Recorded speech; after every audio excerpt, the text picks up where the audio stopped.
ஆனால் உங்களுக்கு நார்மலாக எங்கேருந்து தண்ணி கிடைக்குது? இந்த தண்ணி ரிசோர்ஸ்ன்றது எங்கேருந்து கிடைக்குது? எது மூலியமாக கிடைக்குது? தண்ணி ஆக்சுவலாக வந்து டேப்பை திறந்து விட்டால் அது வந்து தண்ணி வரும். அந்த டேப் தண்ணி தான் நானும் டெய்லி ஃபில் பண்ணி வாட்டர் பாட்டில் எடுத்துகிட்டு வரேன், ப்ளூ கலர் வாட்டர் பாட்டிலில். சரி, ஓகே. டேப் வாட்டர், அப்புறம் கேன் வாட்டர். ஏரி குளங்கள் இருக்குது, கிணறு இருக்குது, போர்வெல் இருக்குது. உங்களுக்குலாம் பரவாயில்ல, இந்த மாதிரி ஒரு ரிசோர்ஸ் இருக்குது தண்ணி வந்து உங்களுக்கு கிடைக்கிறதுக்கு. இந்த மரத்துக்குலாம் பார்த்தீங்கன்னா நம்ம வந்து கீழே தான் தண்ணி ஊற்றுறோம். அது எப்படி கீழே இருந்து மேலே வரைக்கும் அந்த தண்ணி வந்து எடுத்துகிட்டு போகுது? எது மூலியமாக எடுத்துகிட்டு போகுது? அதுவும் ஈர்ப்பு சக்தி உள்ளது. கீழே இழுத்து மேலே அதை யூஸ் பண்ணிக்கணும், நம்ம மேலே ஊற்றின அவசியமே இல்லை. ரூட்ஸ் மூலமாக மழை பெய்யும் போது வந்து தண்ணி என்ன ஆகும்னா அப்படியே பிளான்ட்ஸில் தேங்கி நின்றோம்.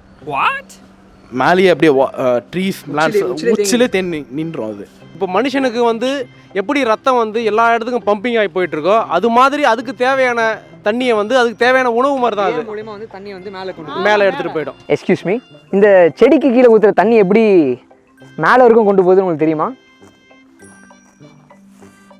புல்லு சாப்பிட்றதா நினைக்கிறேன்.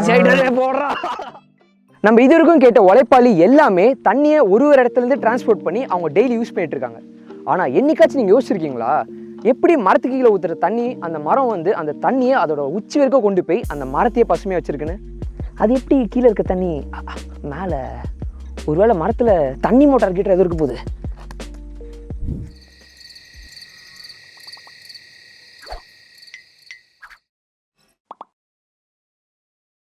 இப்போ நம்ம ஏரியாவில் ஒரு தண்ணி பிரச்சனை வந்துச்சுன்னு வச்சுக்கோங்களேன், கவர்மெண்ட் தண்ணியை தண்ணியில் அமைச்சு நம்ம எல்லாருக்கும் கொண்டு போய் சேர்ப்பாங்க.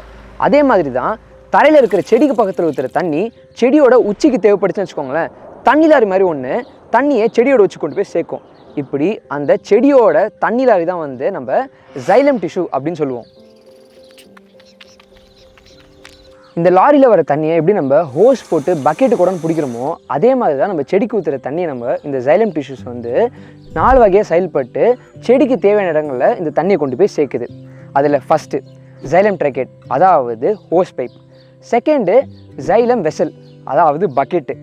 தேர்டு ஜைலம் ஃபைபர், அதாவது பக்கெட்டோட கைப்பிடி. அண்ட் 4வதா ஜைலம் பேரன்கைமா, அதாவது மோட்ரு. இப்போது இந்த 4 வச்சே இந்த ஜைலம் டிஷ்யூ என்னெல்லாம் பண்ணுறது உங்களுக்கு புரிஞ்சுக்கணும் நம்புகிறேன். ஆனால் இருந்தாலும் நான் உங்களுக்கு இப்போ எக்ஸ்பிளைன் பண்ணுறேன். ஸோ நம்ம ஃபஸ்ட்டு பார்க்க போகிறது ஜைலம் ட்ரக்கேஜ். இது தண்ணி ஹோஸ் மாதிரி. இது பார்க்க இப்படி தான் பைப் மாதிரி இருக்கும். இந்த பைப் தான் மரத்தோட பார்ட்ஸ் எல்லாத்துக்கும் தண்ணி தேவைப்படும் போது இது வேர்லேருந்து தண்ணியை மரத்தோட பார்ட்ஸ் கொண்டு போய் சேர்க்கும். இப்படி தண்ணியை சேர்க்கறது தான் இந்த ஜைலம் ட்ரக்கேஜோட வேலை. இந்த ஜைலம் ட்ரைகேடு அப்படி மேலே தண்ணியை கொண்டு போகும்போது அந்த இடத்துல ஒரு குட்டி தண்ணி ஸ்டோர் பண்ணுற டேங்க் மாதிரி ஒன்று இருக்கும். அது வேறு ஒன்றும் கிடையாதுங்க, அதுதான் வந்து ஜைலம் வெசல், அதாவது ஜைலம் பக்கெட். இந்த ஜைலம் வெசல் வந்து பார்க்க இந்த மாதிரி சிலிண்ட்ரிக்கல் ஷேப்பில் இருக்கும். இந்த ஜைலம் வெசல் என்ன பண்ணுன்னு பார்த்தீங்கன்னா, ட்ரக்கேட்ஸ் ரூட்ஸ் மூலிமா கொண்டு வர தண்ணியை இந்த சிலிண்டருக்குள்ளே வாட்டர் டேங்க் மாதிரி ஸ்டோர் பண்ணி வச்சுக்கும். ஓகேவா? ஆனால் ஒரு எக்ஸ்டென்ட்டுக்கு மேலே தண்ணி நிறைய ஸ்டோர் பண்ணிட்டே வந்துச்சுன்னு வச்சுக்கோங்களேன், இந்த சிலிண்டர் வெடிக்க கூட வாய்ப்பு இருக்குது. அதை காப்பாற்ற தான் வந்து பார்த்திங்கன்னா ஜைலம் ஃபைபர்னு ஒன்று வருது. எப்படி வந்து ஒரு பக்கெட்டுக்கு வந்து அதோட கைப்பிடி ரொம்ப முக்கியமோ அதே மாதிரி தான் வந்து இந்த ஜைலம் ஃபைபர் வந்து ஜைலம் வெசலுக்கு ரொம்பவே இம்பார்ட்டன்ட். இந்த பக்கெட்டில் இருக்க கைப்பிடி வந்து பார்த்திங்கன்னா பக்கெட்டுக்குள்ளே இருக்க தண்ணி வெளியே ஸ்பில்லாகாமல் இருக்கிறதுக்கு ஒரு சப்போர்ட்டாக இருக்குல்ல, அதே மாதிரி தான் இந்த ஜைலம் ஃபைபர்ன்றது வந்து பார்த்திங்கன்னா இந்த சிலிண்டர் வெடிக்க வைக்காமல் இருக்கிறதுக்கு ஒரு சப்போர்ட்டாக இருக்குது. அடுத்து எப்படி நம்ம வீட்டுக்கு வாட்டர் சப்ளை பண்ணும்போது நம்ம மோட்டர் ஆன் பண்ணி நம்ம தண்ணியை வந்து டேங்க்குக்கு ஏற்றுவோமோ அதே மாதிரி ஜைலம் ட்ரக்கேட்ஸ், ஃபைபர், வெசல் இதெல்லாம் வேலை செய்யறதுக்கு எனர்ஜி தேவைப்படும்ல, அந்த எனர்ஜி தான் வந்து இந்த ஜைலம் பேரன்கைமான்றது கொடுக்கும். இது வந்து ஒரு மோட்டர் மாதிரி ஆக்ட் ஆகி வந்து நம்ம பார்த்த அந்த 3 ஜைலத்துக்கும் வந்து எனர்ஜியை கொடுக்குது. எப்படி நம்ம வீட்டில் மோட்டர் ஆன் பண்ணதுக்கப்புறம் கிணத்துல இருக்க தண்ணியை நம்ம ஹோஸ் பைப் மூலமா நம்ம டேங்க்குக்கு ஏற்றுவோமோ அதே மாதிரி தான் இந்த ஜைலம் பேரன்கைமா இருக்குல்ல, இது வந்து ஒரு மரத்தோட ஸ்டார்ச் அதுக்கப்புறம் கொஞ்சம் கொழுப்பு சக்தியும் வந்து எடுத்துக்குமா.